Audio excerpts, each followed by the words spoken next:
All right, welcome everyone. How's everybody doing today? We are at Walnut Grill. This is the Cardinal Cowboy here, and getting my phone out because we want to check that our stream is going correctly here. But we are live, doing a little stream. You guys see me now? Many times I'm out in the public and I'm doing these mobile. We call this my mobile studio, the Cardinal Cowboy mobile studio. So I talked to. I'll tell you a little of the background here. I came up to an event at Walnut Grill. They do a lot of charity stuff, and they had a charity event going on. It was to support a great cause.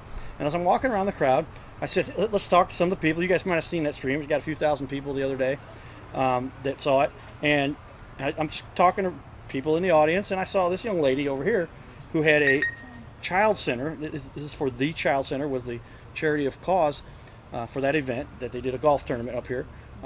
Eric, the owner up here, put that together, and they do an annual event. And this year they chose the Child Center. And as I talked to her for a minute, I said, "Okay, thank you very much." And I went back and I talked to one of the people helping run the event. And I said, "Now, who else should I talk to?" And they said, "Well, you can tell we're at a restaurant, by the way." Who else should I talk to? She said, "We should talk to Mrs. Missouri." And I said, "She's here?" I didn't realize I'd actually talked to you earlier.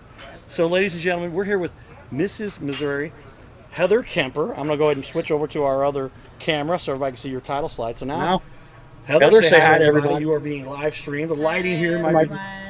So my name is Heather Kemper. I was Mrs. Missouri 2016. It was an amazing experience. I traveled all over Missouri talking to civic groups about different charities that I was raising awareness for. So now I'm also the Director of Development for the Child Center. And if you're not familiar with the Child Center, we are a children advocacy center. And we serve child victims who have experienced physical abuse, sexual abuse, and or if they have witnessed a violent crime.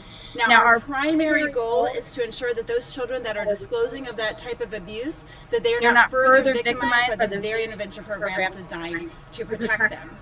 Now, some of the services that we have to ensure that is we have forensic interviews, we have family and child advocacy, we have mental health therapy, and we also have community and school-based education prevention programs. So I just want to thank, of course, Eric Vogel of Walnut Grill for all his support to help the Child Center continue to keep our doors open to help these children heal and provide them hope from their experience. And then also, thank you so much for having me on your show today. To talk about the Child Center and what's going on with us. Well, I appreciate it. And like I said, the Cardinal Cowboy, I've worked with, it's over 100 charities by now that we just wanted to highlight and spotlight. That's awesome. And and a lot of people don't recognize it. It was interesting. I sent you, we communicated, and I sent you some information. I said, and here's my website. I just said, go to cardinalcowboy.com.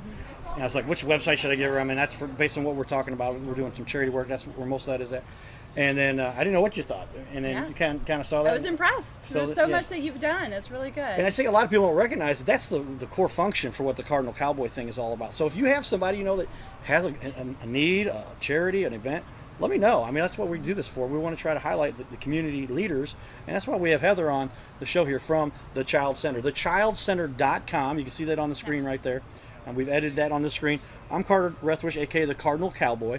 And we got a couple cameras set up here. We got our mobile unit. I told her, I said, bear with me for a few minutes while we get all the technology, because I'm not only the talent, the interviewer, but I'm also the camera guy, the production studio audio editor, and the audio guy all at once. But I'm a techie nerd, and we love to just give these resources that I enjoy doing to help those people in the community. So tell us a little bit more about the Child Center. And, they've been around, now you said, for 20 years. Yes, this year is our 20th anniversary. We're very excited that we've been able to stay around in the community to continue to serve these children. One of our the main reason that we were started is that back in the day when a child was trying to disclose of this abuse, they had to tell several different people, not only in the very home where the abuse occurred, they may have also been transported to the interrogative room at the police station. And if you can imagine these children that are completely scared and to experience that type of abuse or that kind of trauma and have to relive it over and over again by telling the police officer, then telling someone from Children's Division, then telling someone from the prosecuting attorney's office, and then telling maybe a medical officer, all those times that they have to, and sometimes maybe there be some discrepancies in the story. And what do you think happens when that case is then brought to court with those discrepancies? So the children advocacy centers that are now, there's hundreds of them all over the nation. There are 15 in Missouri. We are one of those 15. We serve 14 counties in the state of Missouri. So now the children are transported to our facility, which if you ever want to take a tour, please reach out to me. I would love to give you a tour of what we have going on here. You will see it's very child focused. When they walk into our doors, we want them to feel not only welcomed, not only see all the games and the stuffed animals and the child friendly decor that's around there, but primarily we want them to feel safe. So we have one door for the family to walk into, and then a separate door for those people that I talked about. We call them the multidisciplinary team. That's the police officers, children's division, prosecuting tenor, all those scary people to those children, just to those children, go through another door to keep them separate. And then they go in and they talk to one of our professional forensic interviewers who just talk to them to get that experience out of them. Now, what's really neat is in those rooms, we have couches for the children to sit on. And the reason why we have couches is because we want to make room for two of our staff employees, and they go by the names of Rika and Oakley. Two champ service dogs that know exactly what to do when those children's emotions start going down. They cuddle with them, they nuzzle with them. They even have been known to lick the tears off the children when they're trying to disclose of their experience. So it's been an incredible time during this COVID-19 experience, during the quarantine. Typically during the summer and winter times when children are not in school, reports go down. And the very reason for that is because there's no mandated reporters for these children to go to. No trusted adults other than the ones that they live with to even see anything that's wrong with these children. So unfortunately, during this COVID, there's not even church services where they can go to. There's no summer camps going on. So this, unfortunately, has been completely detrimental to our children. And we have seen the worst cases possible during this quarantine. Amazing. Yeah, I mean, this has impacted a lot of people in many ways. And it's just, you really start to study. I try to be providing information not from one side or the other, both sides, and just give the perspective that really helps everybody understand all of the information that they need to know. And I guess the big issue that a lot of people seem to kind of overlook is that we're concerned about the virus and the deaths caused by the virus itself, but we don't analyze ancillary, the collateral, the other people that are affected, and a lot that has to do with that. So as responsible adults, we have to take care of everyone, right? And not just one segment is obviously very important, but think about there's more to it. There's other things that are affected, and how do we make sure that everyone? And the truth is, you're not going to be able to take care of everyone, right? That just doesn't happen on our planet. We're working on it. We're trying to get there. We've improved. If you really just study the American history, it's an incredible history with what we've done and the technology we have and the incentives we give people, because we've got this incredible system that allows people to prosper if they work hard, right? And there's nothing like it anywhere in the world. People try to sneak into our country, right, so that they can have the opportunity to do that and use those resources and benefit from it and help people at the same time. So that's really why I love this country, because it does allow for all of us to really benefit if you're willing to contribute, right? And there's a lot of people who they've had happenstances, things that happen to they, disabilities or whatever that might be, and we take care of those people in this country. And it's just really just an amazing place. And when you start talking about children and the issues that have happened to so many kids, and you don't hear about these things because nobody talks about it, right? There's not anybody that walks up to you and says, and by the way, I was abused. They don't talk. They don't bring that up to you when you're in casual discussion. But you hear about it, ancillary stories from somebody that you might get to know really well, and they trust you. And when you understand the impact, you want to talk about kids that have now grown up and they have issues with whatever, and how that translates into anger or frustration or the lesser desire to contribute. It's because a lot of times, tell me if I'm right, they've had something very traumatic happen to them that nobody knows about except for them and the person who did it to them. Which I'm glad you touched on that, because that's one of our mission statements, is to provide that healing and hope for them to learn the coping skills needed to process what has happened to them, so that they can be good in the future. So we have, like I mentioned earlier, mental health therapists on our staff that help them do just that. Unfortunately, during quarantine, we've had to do some teletherapy, which hasn't been ideal, but it's something is better than nothing to try to reach these children and try to talk to them and get them to talk about what has gone on with them, and also, again, just the coping mechanisms for that. Awesome. Well, we just really want to put an emphasis on the people that are affected by this stuff that most people don't know about it. And being somebody who's been in the community so much, I do hear some of these stories sometimes, and I've worked with other groups and organizations that do help the kids that are involved with this. I work with another organization that focuses on teens, essentially. When there's a couple. One that helps teens that just want to keep active and keep them out of trouble, and then another organization where there's these kids, they need a place to live.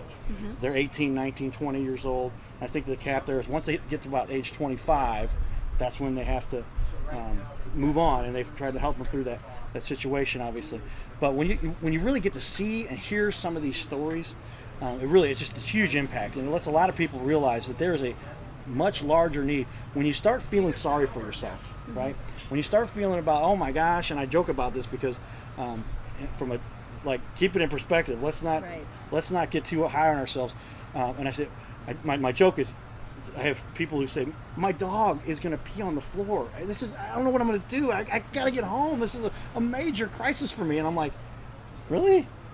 Let me just tell you a little bit of my story, and I know many other stories, but I was in a coma, right? I wasn't supposed to be alive. They gave me less than 50-50 odds to survive, and then when I pulled the ventilator out of my own throat, they said, okay, now you're going to take care of him for the rest of his life. Those are big issues, right? When you talk about the impact you've had on kids, like we talked about that you're helping, I mean, literally, this changes somebody's lives. This takes them from somebody who would be struggling to deal with everyday life and contributing, and the contribution isn't for our benefit. The country's going to get along. The country's going to make, but it's for their benefit so that they can, and then it does help us too at the same time. So it's a mutually beneficial opportunity to help people, because there's other countries where they take kids that have had issues like this and they just lock them up. They put them in a room, or they do terrible things, and we don't do that in this country. We really help these people. And then, I mean, they talk about, I'm gonna start welling up here, but you start talking about stories about kids that otherwise, had they not been given the opportunity, they go off and they start companies, they create inventions, they impact people in ways that somebody else might have said, well, they're never going to be able to do anything, and let's just write them off. Somebody that has an evil perspective, if some people might say. But these kids now, they really contribute, and many times much more than the average person does, because, and I can relate to this, they've been through such a traumatic situation, and they really want to pour their heart out and help as much as they feel they've been helped, and to share with other people what's possible. And there's so many people that get caught up and they don't realize all that. So tell me, is that a little bit of the core of what you guys do? And you're really giving these kids something, the opportunity. And if you want to talk a little bit more the detail about specifically, here's the situations and how we really help the kids. Tell everybody a little bit specific. So I told you guys why we were started, and so for that forensic interview piece, I told you on that back end, we provide actually anyone in the family that has dealt with that experience, that trauma, we provide them mental health therapy for that. And it could be, maybe something happened in sixth, and then they go to school, or they go to high school and something triggers them. We will definitely have them come back and reevaluate what's going on in their lives with that mental health therapy piece.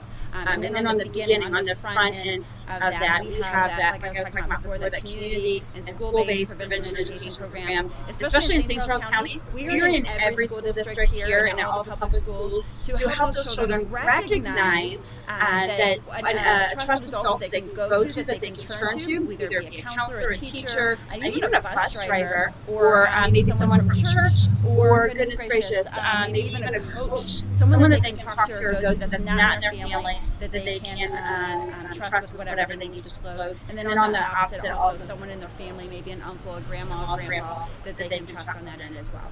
We also teach about body safety. We teach the older kids about internet safety, because that's huge right now. And We have an amazing staff at the Child Center with both with the forensic interviews, with our mental health therapy, and especially our prevention services as well. As you know, we're all going virtual, or at least some portion of virtual right now, and our prevention team has gone above and beyond to make sure that they are there for those kids, teaching them these keys, however that staff needs us to be. So if they need us to Zoom, if they need us to do the Google Classroom, or whatever, we are there. We're going to be able to teach those kids these key tips. Also, mandated reporters. If you guys know anyone that needs that mandated reporter training to recognize signs and how to handle it, please let me know. I mean, the website's down there. You can find my information on there, or you can reach out to us through any of the social media outlets at the Child Center INC Inc. And reach out to us and let us know, because we provide training for church groups, for firemen, for civic groups, anyone that's or coaches, anyone that's in contact with children of any age, we can do that for you guys. Awesome. So that's a lot. That's great information. Yeah. Bottom line, go to thechildcenter.com. THECHILD Center, CENTER.com, thechildcenter.com. Donate. Send Heather an email here and offer to her some other means that she might have that you can help the community by saying, let's do an event. Let's sponsor something. Let's. If you want to be like Wanna Grill and do a third-party event and help us raise money to keep our doors open for these children, please let me know. I would love to help you and to help make that successful so that we can continue to reach these children. If you want to be an ambassador out in the community, you can join our advisory council. We would love to train you and talk to you about that. If you want to donate, we have a Toast and Taste coming up on September 17th. It's a Thursday. If you have a basket or a raffle item that you would like to donate, silent auction item that you would like to donate, let me know again, and I would love to talk to you more about that. Awesome. But otherwise, just go to our website and press the donate button, and we would be happy to see that come through too. Very cool. Well, we appreciate you guys tuning in here. We live stream this, and then we also record it. So right now the stream has ended, but we're continuing to record this. So I'm going to give this copy to Heather for her organization. I want her to take this video, hopefully, and they can use it.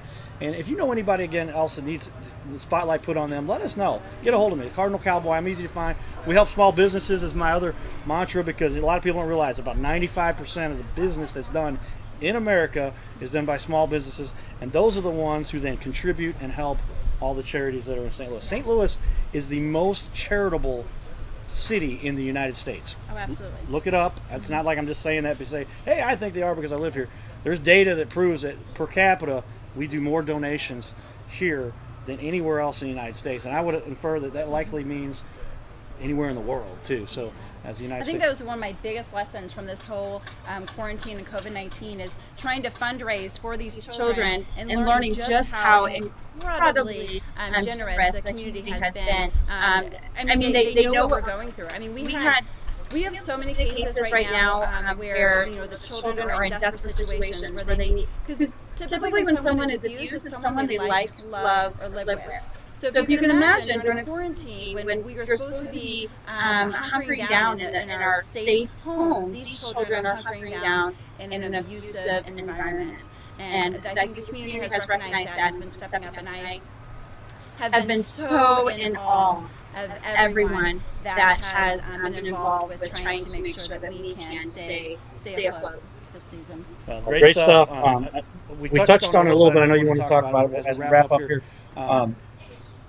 Kids going to school. Mm-hmm. Give a little bit of data or perspective on that. Just something to keep in mind when you're talking about kids and the way school is being handled right now, and the way we're set up kind of differently depending on what part of the state you're in, and kind of the rules and the guidelines. If you want to touch on that just for a second. I mean, I think our school districts are doing an amazing job of pivoting continually, and the plans they're going out are incredibly impressive. Kudos.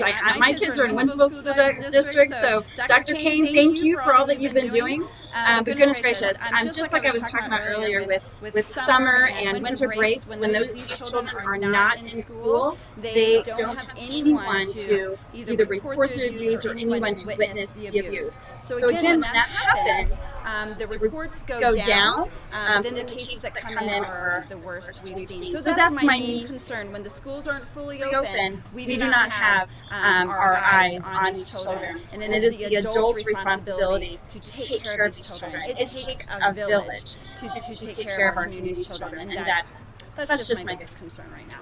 It's all of us at the Child Center. It's our biggest concern, and we are fighting everything we can to make sure that we are either training the community to see what's going on, even if they can't be in school, and or we are just fighting to continue to provide therapy, even though it may have to be telehealth or some other sort of help for them. Awesome. So there you go, ladies and gentlemen. Heather Kemper, the Child Center, thechildcenter.com. Another example of something I wasn't familiar with. I didn't know it existed until an awesome business owner decided that they wanted to highlight the charity of choice that they wanted to promote for that annual event. It's the Walnut Grill annual charity event. Fogel. We appreciate you. Shout out to Eric. We're at Walnut Grill again. I originally got to meet Heather in the parking lot in the event that they had out here. They had this whole parking lot set up with tables and everything.